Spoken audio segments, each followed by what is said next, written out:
Order. End of question time. The clerk will now proceed to read the order of the day. Item 1, resumption of debate on the budget statement. A motion standing in the name of the Prime Minister and Minister for Finance, third allotted day. The question is that Parliament approves the financial policy of the government for the financial year 1st April 2026 to 31st March 2027. Mr. Anand Pao.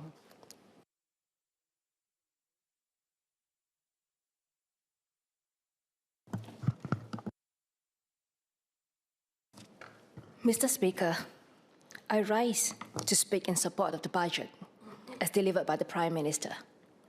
What struck me about this budget is not just a package of measures, but the signal it sends. In a more uncertain, fractured world, it reassures that all Singaporeans that we remain steady, confident, and united. It reassures Singaporeans that we are always here to take care of each other. This budget carries a we first direction, reminding us that progress is not just about growth in figures, but about shared responsibilities, stronger bonds, and a social compact that is real in everyday life. Mr. Speaker, if we take this we first direction seriously, then we must pay attention not just to the policy intent, but how these policies land on the ground, especially at transitional points where households and business are most exposed. In that spirit, while I'll touch briefly on Comlink Plus, measures affecting SMEs, I'll focus my remarks on revised path policies and the issues of transitional fairness. First, Mr. Speaker, I support the enhancement of Comlink Plus, which is a scheme that helps families progress from public rental towards home ownership. But I want to raise the practical issues on transitional risk. Moving from public rental housing to a new home is not that simple.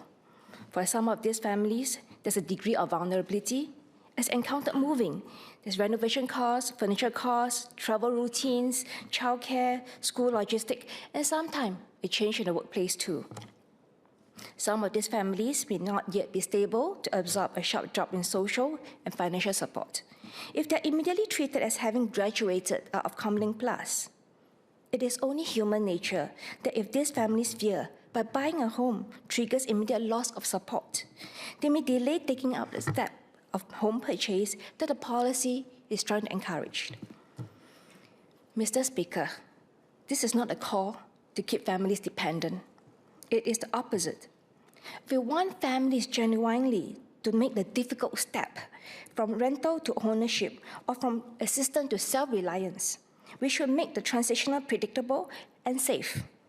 I hope NSF can share how support is tabled when these families transit out of Comlink Plus and whether their families' coaches can help with a transition plan so they do not fall into the gaps between the schemes at the most vulnerable and most fragile moments of the transition. Next, Mr. Speaker, the budget also introduced policies that affect a large majority of SMEs. In doing so, the government typically engages trade associations, chambers, to gather feedback on the ground perspectives. However, not all SMEs is required to be part of these bodies. Even SBF, as the Apex Business Chamber, only have compulsory membership for companies above 0.5 million paid up or authorized capital threshold. This means a substantial segment of the micro SMEs may not be in a room when these policies' feedback are being gathered, even though they are the ones who are most sensitive to cost and compliance changes. I therefore urge the government to consider opening feedback channels to hear from these small and micro SMEs via channels such as the SME centers, so that in all fairness, the policy do not get shaped mainly by the larger companies. Mr. Speaker, for the last part of my speech, I will turn to the path changes. Since the announcement, I have received ground feedback from residents and people who are concerned about a sudden implementation and the financial hit they may have to take through no fault of their own. As announced, path rebate was reduced by 45% and the cap lowered from 60,000 to 30,000. This change applies to COE obtained from the second COE bidding exercise in February 2026 onwards. Mr. Speaker, My concern is not about whether the government has good policy reasons to recalibrate path. Policy can and do change all the time. My concern is effective date and the absence of transition safeguards for buyers who had already committed to a car purchase under the prior framework. One of my Geylang Serai residents shared with me that before the budget day, he committed a vehicle purchase and paid a deposit based on the prevailing path rules. However, after the announcement, the dealer's position was that the deal will proceed. And if the buyer cancels, this deposit will be forfeited because the dealer did no wrong and any dispute should be taken to the authorities. In reality, for many committed buyers,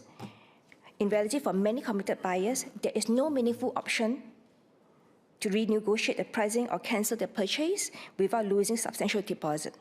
These buyers bear the downside of immediate policy shift. Mr. Speaker, what makes this change particularly difficult is the hastiness of the implementation.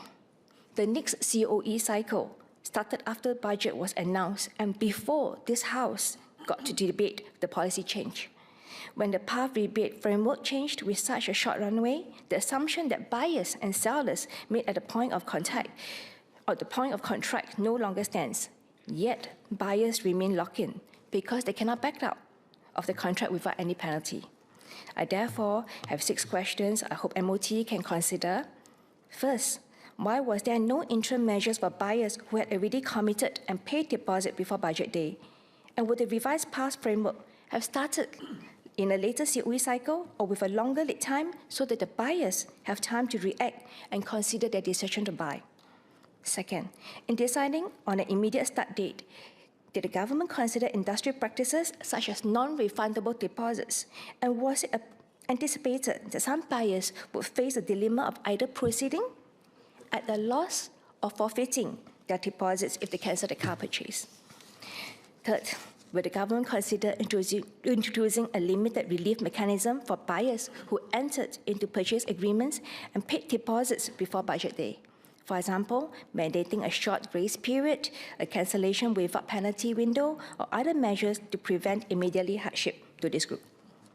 Fourth, did the government consider the impact on new car sellers who typically commit to inventory and order pipelines 6 to 12 months in advance? For these new car dealers, they are now at risk of holding stocks that is much harder to sell and may have a knockout effect on their business viability and also the employees' jobs.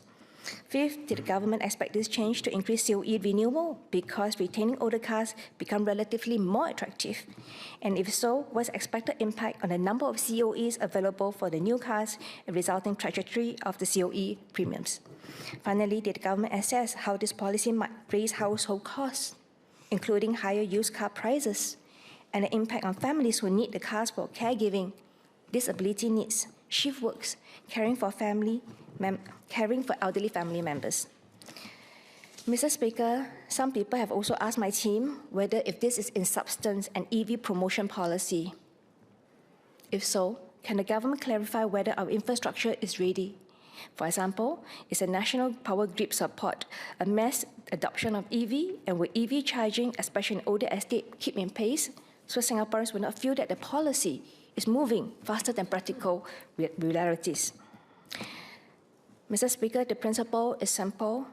When policy moves quickly, transitional safeguards matters. Otherwise, it creates a perception that when government provides supports, there is conditions and waiting period. But when government takes away value, it can be immediate. I worry this perception will erode trust, especially if ordinary families are hurt because they are not sophisticated buyers and reasonably expect the rules to remain stable when making big purchases. So in closing remark, Mr. Speaker, I support the budget waivers direction. However, I urge the government to view these issues that I raised through the lens of transition and in fairness, whether it is social, economical, or business in nature. Thank you.